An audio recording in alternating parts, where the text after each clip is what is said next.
Come on up, Chanie. Chanie Zalmanov of Queens. What'd you say? You're welcome, you're welcome, you're welcome. Thank you for having me. It's an honor to be here.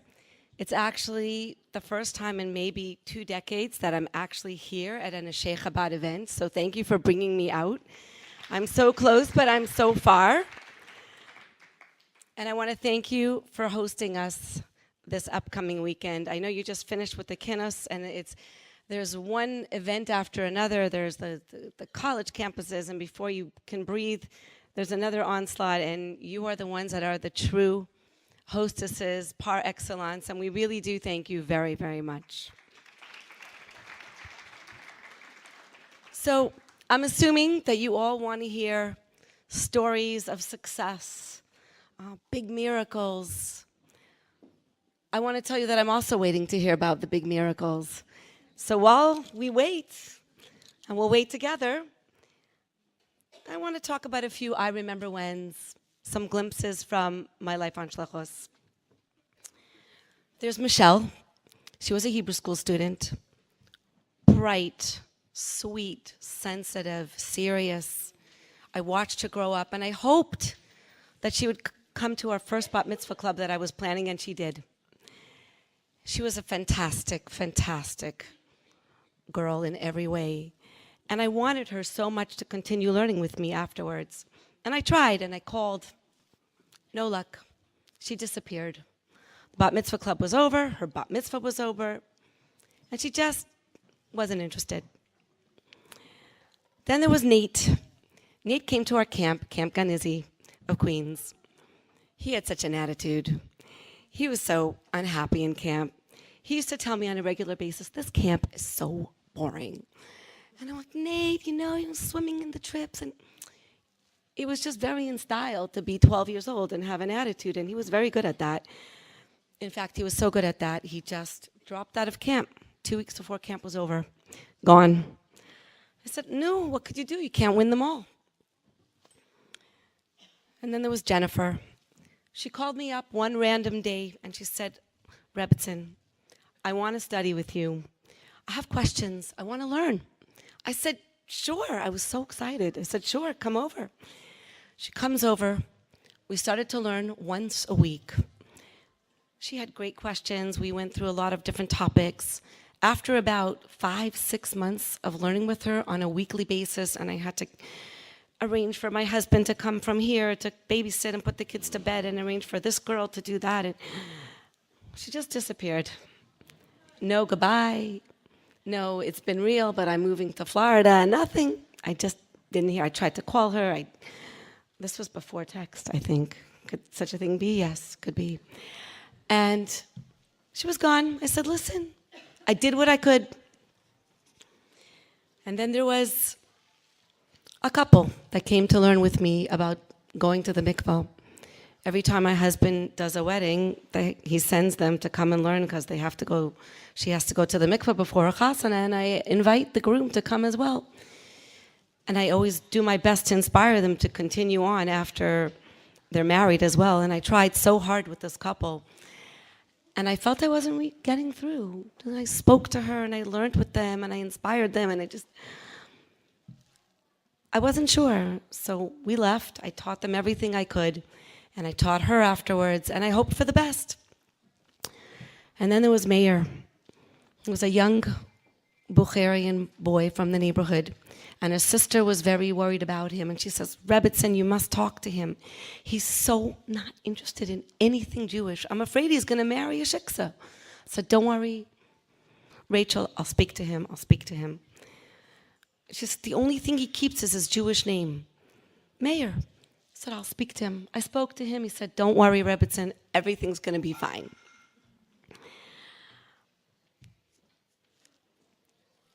So how do we shluchos deal with disappointment, with all this energy that we seem to spend it looks as if it's going nowhere? How do we manage not to become frustrated and not to become bitter and not to be tired? So the answer is The answer is, we know that we are the Rebbe's foot soldiers. We know that we have marching orders. And I think that it's in the DNA of every Lubavitcher sitting here in this room to understand that at any given moment, if you meet someone who's Jewish, that it's a neshama walks through your door, that if they cross my path, I need to do what I need to do. And if they're in my Hebrew school, they're meant to make a bracha in my Hebrew school. And if they're in my camp, they need to daven in my camp. And if they come to my shiurim, they need to learn in my shiurim. And what's going to be later, it's not my worry. It can't be my worry, because this is our Yerusha from the Rebbe. You do what you need to do. What will be? And it's such an incredible mindset that it does keep us going, but it only keeps us going if we really believe it. You have to buy into it. If you're a shlocha, and if you're a Lubavitcher living in Crown Heights, we have to drink the Kool-Aid. We have to really believe in this. You know, we sit around at the kinnis and we talk Friday, Shabbos, Matzah Shabbos, and invariably, there's always a time where I'm speaking to a young shlocha, and she'll pour out her heart to me, and she'll say, "Oy, there was such a crisis. There was such a setback. I'm so disappointed. We thought this, and we hoped for this, and now we're nowhere and nothing." And I say to her, "So now you've been through the fire. So how do you feel now? So the crisis happened, and now what?" She says, "What do you mean? I'm here. I'm doing what I need to do. I'm still on shluchas." I said, "Oh, now you're a shlucha. You went through the fire. You came out on the other side. You're smiling. You're doing what you need to do, and that's what counts." The Rebbe entrusted his vision to all of us, and we have to show up. You know, they say half of life is just showing up, right? It's a cliche, but it rings true. Sometimes and you too, and shlochais, we go through the motions. We work on autopilot, and we come out on the other side, and we did what we need to do, and that's what the Rebbe wants. Are we completely, totally inspired at every minute? No, because no one is. We're not created to be like that. You know, there's a very famous mimer from the Rebbe, it's in Sefer Maimarim Chelik Vav, Chav Cheshvan, where the Rebbe talks about the story with Elisha and the woman who needed money, and she had nothing in her house except a tiny little bit of oil. And Elisha told her to go bring in vessels of every shape and form, as many as she could find. And he said to her, "Kelim reikim al tamiti." Don't be cheap. Bring in as many vessels as you can. And from that tiny little flask of oil, poured and it poured and it poured. And the Rebbe says, what does this teach us? The etzim haneshama is there. Yes, you can fill an empty vessel, so it's empty. You're going to start pouring, and you're going to fill it up. The lechluchis is going to show up. And that applies not just to our mikuravim, but to us on shluchos as well. Sometimes we go through the motions. Sometimes we get tired, the post-Tishrei blues. How many hundreds of people did you serve? I have a sister-in-law who says, I had this vision of these birds in a nest with open beaks. I fed 900 open beaks, and the last, sometimes she says, but you keep on pouring and you're pouring, and then the liquid starts flowing, and when we give, we get. The famous story of Chanie Hamagel from the Gemara, how he asks this person, "What are you doing?" "You're planting a carob tree." "What for?" He says, "It's for my grandchildren. Not even my children, my grandchildren will benefit from this carob tree." And that's what we shluchim do. We plant seeds. Sometimes we don't even get a chance to water the seeds that we plant. Sometimes someone moves on, and somebody else, a different shlucha, waters. And then they move on, and another shliach waters, until that seed finally sprouts. It could be on a different continent. And that's what we have to do. Sometimes a child comes and they move on and they go to Hebrew school in a different Chabad house, and C-teen somewhere else, and then they go on to college campuses, and then they move somewhere and they join young Jewish professionals in a different Chabad house. And we all work together to water this and nurture this seed that blossoms into something very beautiful. You know, we come to the kinnis and we hear these amazing hashgacha prata stories, those miracle stories. For every hashgacha prata story that we hear, there are hundreds of stories that just, she came, I gave, she disappeared. Happens all the time. You know, the famous story with the chassid, I think it was Shmuel Garari, with the Rashab, with the chassidim were sitting around and discussing, my Rebbe and this miracle happened, and my Rebbe and this miracle. And he said, the Rebbe gave me a bracha to buy a forest, and I cut the timber, and the whole thing burned down. And the miracle is that I'm still a chassid. So we're still waiting for miracles, and we're still chassidim. So let me take you back to those people that I spoke to you about at the beginning. Michelle, the girl who I was desperate to continue learning with me after she finished our bat mitzvah club. She called me up when she was 17, 5 years later. Rebbitzin, can we learn? I said, yes, Michelle, we can learn. We learned, and she grew. I married her off just a year ago. She put on a sheitel. She's living with Josh in Queens. She's from, what can I tell you? It was a journey. It was a journey. And I say to her, I told her once, I said, Michelle, you know how desperate I was and you kept on pushing me off and pushing me off. What were you thinking? And she says, wasn't interested. I wasn't thinking anything. I just wasn't interested. And then all of a sudden, she turned 17 and something just clicked in her. Nate, remember that obnoxious 12-year-old who came to our camp, who said, this camp is not for me. 4 years later, I was at a Friendship Circle volunteer appreciation event, and the young woman who was running the Friendship Circle for us comes over to me and says, Chanie, you have got to meet one of the best volunteers we have. He's incredible, he's mature, he's creative, he comes prepared. The family loves him, the kids love him, I'm so impressed with him. Who walks over to me? Nate. I'm like, Nate? Of course, you know, he grew 2 feet. He said, Rebbitzin, hi, remember me from camp? I said, yes, I remember you from camp. He said, that was a great camp. I'm like, really? Yeah. He says, you know, that was a really good camp. I said, Nate, but you were so obnoxious. He says, oh, come on, you know, it's just in style to act like that. You know, it was cool. I wanted to impress my friends. Do you know that I put on tefillin every day because of my counselor? I'm like, I tell this story every year when we have our counselor orientation, and I tell all my counselors, I said, I'm telling you, when you're taking care of these kids that are so impossible, just think they're going to be fathers and grandfathers and mothers and grandmothers, and right now they're so impossible. They're going to grow up and they're going to remember everything you taught them, every song you sang with them, every fun activity that you did with them. They're going to remember that being Jewish was fun, and it's going to make a difference. And we might not see it this summer. We might not see it next summer. But I'm telling you, shlach lach macha.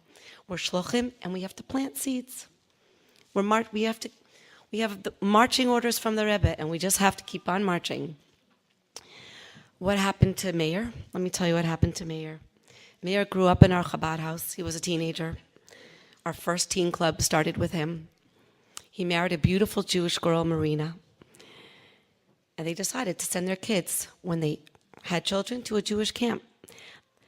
I felt like a grandmother. I said, I can't believe it. We have second generation kids in our camp. It was so beautiful.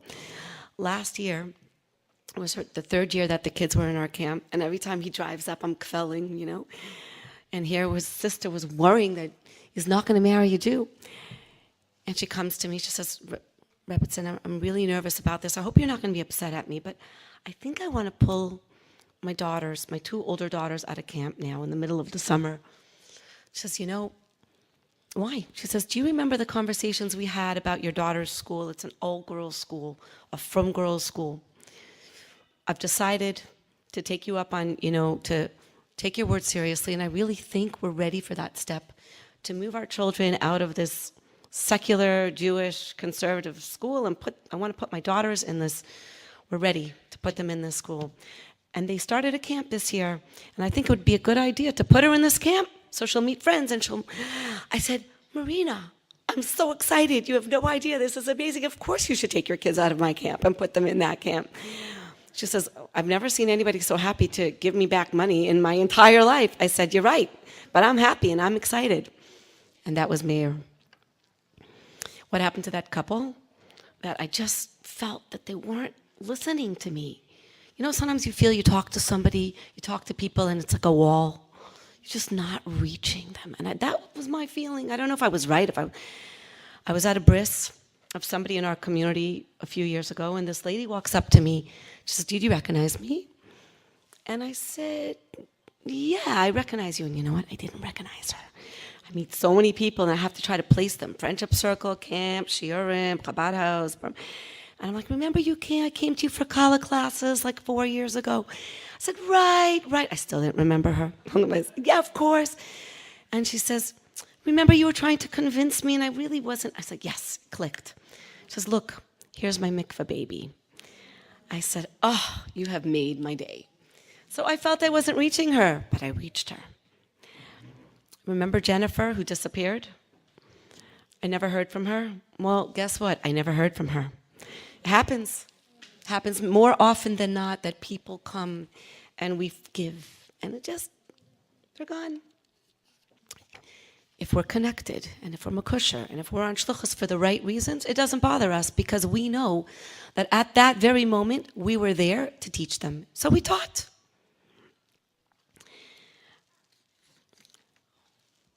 More than we give, we get. I want to talk about how our community inspires us and how our family inspires us. Our community gives us chizuk. How? They think so highly of me. I better fake it. I better be an impressive person. They think I'm inspiring. Oh well, I better become an inspirational person. Because everybody thinks I'm inspiring. I better be inspiring. You know, like psychologists will tell you about your children. You have to think that they are gold, and you have to tell them that you expect them to rise up to, and they will.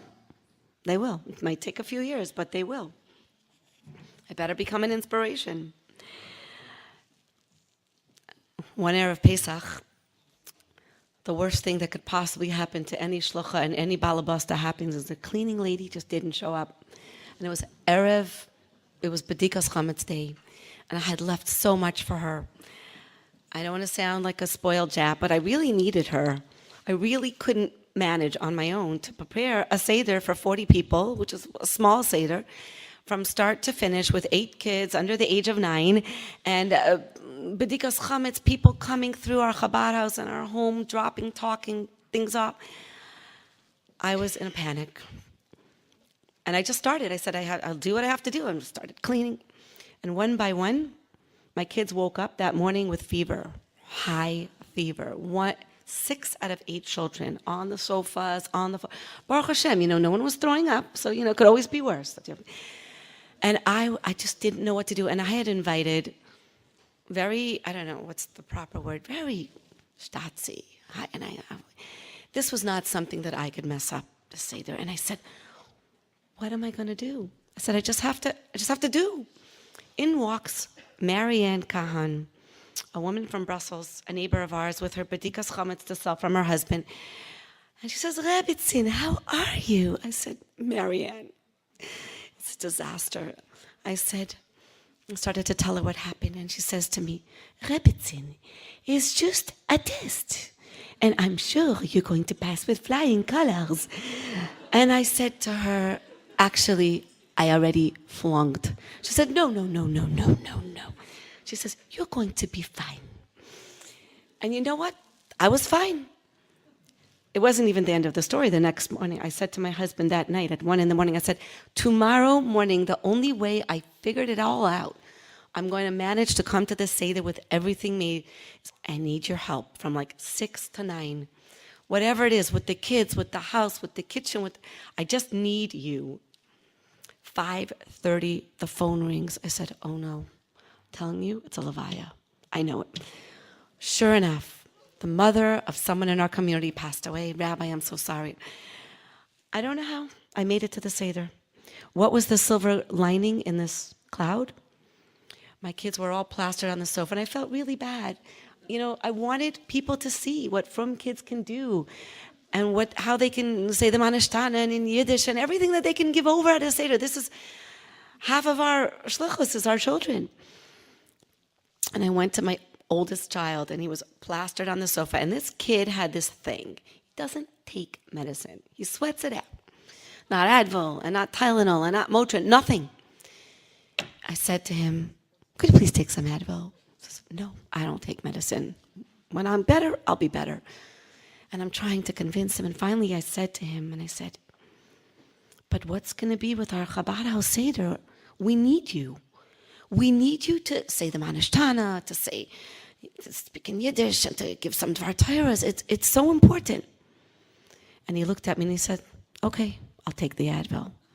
And that for me was worth the whole mess. I said, okay, I'm on the right track. Whatever will be, will be. Baruch Hashem, we managed. Our children give us chizuk too. And when they give us chizuk and they follow in our ways, we feel that's when we know that we're on the right track. Every year, and by the way, I remember a generation ago, my mother, Aleh Shalom, used to go out and speak to Shabbatons and Pekishas. She would go off with my father sometimes. And as kids, we would tell her, whatever you say, don't talk about us. And if you talk about us, don't you dare say our names. So here I am, a generation later, walking out the door, and my kid said to me, Mommy, don't talk about us. I said, okay, possibly. And they said, okay, but if you talk about us, don't say our names. So here I am, no names. Hanukkah experience we make once a year for thousands of people coming through. Everybody has Hanukkah plans. They're going to Florida, they're going on vacation, they're going shopping. And my girls live in the Hanukkah experience from morning till night for a full week. And you know what? They love it. They don't resent it. And I'm so proud. I feel like this means that we're doing something right more than anything else.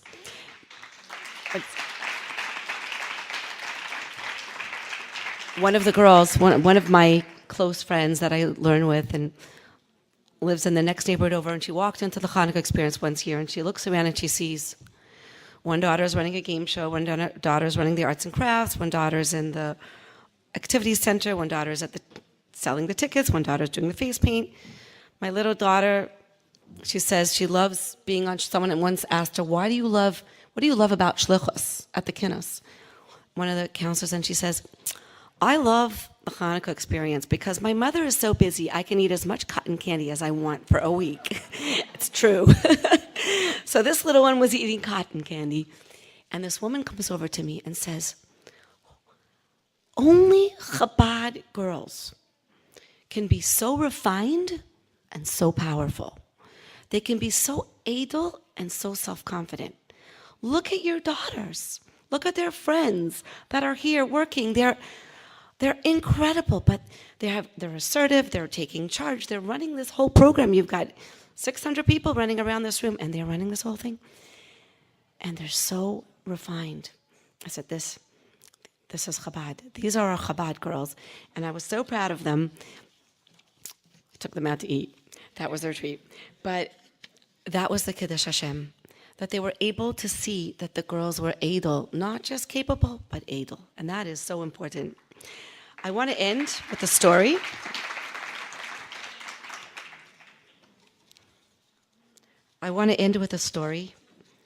A personal story that includes everything we've talked about till now, our struggles and our nachas, because it's easy for every shlucha to live with success.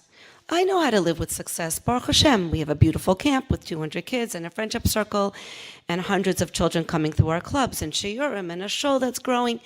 It's all good. But what about our struggles? What about our hard times and our shlach lachmachas that don't come back to us? And our disappointments. That's when we remember that we're the Rebbe soldiers and we have marching orders. One year, another camp story. It was the summer. My daughters were in camp, and it was my daughter's bas mitzvah that summer. She calls me up on the phone, and she says, Mommy, guess what? I just noticed on the calendar that my bas mitzvah is Sunday, and it's visiting day. And she was so excited. This is incredible. Such hashgacha pratis. And my heart sank. My husband had just lost his mother that summer. And we looked at the calendar and we realized there's no way we're going to be able to drive down to this camp, to Pardes Chana, and make it back in time for a minyan and be able to be in camp Monday morning. We were expecting the inspector, and we had issues with our bus drivers, and I knew I just had to be there. There was no way I could miss that Monday. And I was so devastated. I had a moment of such complete fury. I was so angry. I said to myself, this camp is ruining my life. So overwhelmed. And then I stopped and I said, wait a minute. This camp is not ruining your life. This camp is your life. Your shlichus is your life. This is who you are. You're going to have to figure it out. We went back and forth. I called my mashpia and I called my mother and I said, but he can't. We're just not going to make it. How can I not go? Back and forth. Called up this daughter and I said, I'm really sorry. I don't think I can come. I feel like I'm going to cry just thinking about it. And she said, Mommy, don't worry. I understand. I sent with a cousin who was going. I decided to give presents. I decided to send her with a whole box full of stuff to give out to every kid in camp in honor of her bas mitzvah. And the Ruchnius director made her an amazing farbringen. And they took care of her from morning to night. She had the best day of her life. And I was just so overwhelmed with guilt. I was just so sad. I said, I have to do something. What can I do? I said, all right, I'm going to take my girls, my children that were home, boys and my girls. We're getting dressed in our Shabbos clothes. We're going to go to the oil. Rachel faxed me upon. She faxed me upon. I said, I'm going to read it for you at the oil. We got dressed up in our Shabbos clothes. We went to the oil. And we're sitting there, and all my daughters were writing pans, and my little boys were writing pans. We came in, and we davened, and I said, this is what I can do. It never happened to me before, and I hope it'll never happen to me again. I don't know.